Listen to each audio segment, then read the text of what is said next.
నమస్తే అన్న, మీ పేరు? నా పేరు Krishna Nayak, Osmania university JAC BJP నాయకుడిని. నేను ఇక్కడ నాకు ఎర్రగడ్డ యూసుఫ్ కూడా ఇక్కడ ఈ డివిజన్ ఇన్ఛార్జిగా ఇచ్చారు. ఈరోజు ఇక్కడ గిరిజన గోండు బిడ్డ కొమరం భీం జయంతి సందర్భంగా ఈరోజు వారిని గుర్తు చేసుకుంటూ ఈరోజు అందరికీ మరి జయంతి శుభాకాంక్షలు తెలియజేసుకుంటున్నాం. మరి భారతీయ జనతా పార్టీ తరఫున ఈరోజు జల్ జంగిల్ జమీన్ కోసం పోరాడిన యోధుడు కొమరం భీం.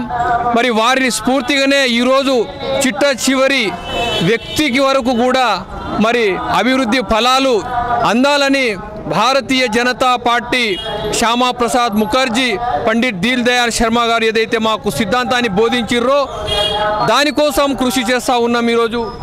అదేవిధంగా అలాగే ఇలా జూబ్లీహిల్స్ బై ఎలక్షన్స్ వస్తున్నాయి కదా, ఇక్కడ అది ఏ పార్టీ వస్తుంది అనుకుంటున్నారన్న? బాగా మీకు ఏమనిపిస్తుంది? ప్రజలందరూ ఈరోజు డిసైడ్ అయ్యారు. ఒక జూబ్లీ హిల్సే కాదు, రాష్ట్రం మొత్తంలో ప్రజలందరూ మరి డిసైడ్ అయ్యారు. భారతీయ జనతా పార్టీతోనే అభివృద్ధి సాధ్యం, నరేంద్ర మోడీ గారి నాయకత్వంలోనే మరి ఈ అభివృద్ధి అనేది సాధ్యమవుతుందని ప్రజల ప్రగాఢమైన విశ్వాసంతో ఉన్నారు. రేపు జరగబోయేది కూడా అదే. జూబ్లీ హిల్స్ ఎలక్షన్లో ఖచ్చితంగా భారతీయ జనతా పార్టీ అత్యధిక మెజార్టీతో గెలవబోతుంది. స్టేట్లో ఇక్కడ కాంగ్రెస్ ఉంది కదా, కాంగ్రెస్ కాదని ప్రజలు బీజేపీకి ఎందుకు ఓటేయాలన్నా? ఈరోజు 420 హామీలు ఇచ్చారు ఈరోజు రేవంత్ రెడ్డి గారికి ప్రభుత్వం. కానీ ఏ హామీని మీరు 100% నెరవేర్చిరు అనేసి నేను తెలియజేసుకుంటా ఉన్నాను. మరి రైతు రుణమాఫీ అన్నారు, జరిగిందా?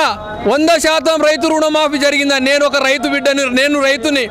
మా ఇంట్లో నలుగురికి రైతు రుణమాఫీలు తీసుకున్నాం, ఏ ఒక్కరికి కూడా రుణమాఫీ జరగలేదు. అయ్యో నేనే సాక్ష్యము.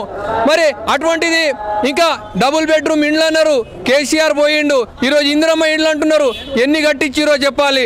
బస్సులలో ఎన్ని కాలనీలలో పేదోళ్లకు నువ్వు ఈరోజు ఏమిచ్చినావు అనేసి ఈరోజు జూబ్లీ హిల్స్ తిరిగితే మీకు తెలుస్తుంది. ఎక్కడ చూసినా డ్రైనేజీ, ఎక్కడ ఏది బాగలేదు, పారిశుద్ధ్యం లోపించింది. మరి అన్ని విధాలుగా ఎక్కడ ఈ కాంగ్రెస్ ప్రభుత్వము చేస్తలేదు. కాబట్టి ప్రజలు డిసైడ్ అయ్యారు, లంకల దీపక్ రెడ్డి గారిని అత్యధిక మెజార్టీతో గెలిపించాలనేసి కంకణబద్దులై ఉన్నారు. కాబట్టి వాళ్ళకు నేను కోరుకుంటున్నాను, కమలంపు గుర్తు మీద ఓటేసి నరేంద్ర మోడీ గారి నాయకత్వాన్ని. ఇక్కడ మీకు ఆల్రెడీ కిషన్ రెడ్డి గారు పార్లమెంట్ సభ్యులు, కేంద్ర మంత్రి వర్యులు ఉన్నారు. కాబట్టి మీకు తప్పకుండా మంచి అభివృద్ధి జరగబోతుంది. కాబట్టి లంకల దీపక్ రెడ్డిని అత్యధిక మెజార్టీతో గెలిపాలనేసి మరి కోరుకుంటున్నాను. భారత్ జిందాబాద్, జై భారత్ మాతాకి, భారత్ మాతాకి. కమలంపు గుర్తుకే నరేంద్ర మోడీ గారి నాయకత్వం, కిషన్ రెడ్డి నాయకత్వం, లంకల దీపక్ రెడ్డి గారికి మన ఓటు, లంకల దీపక్ రెడ్డి గారికి. థ్యాంక్స్. Thank you.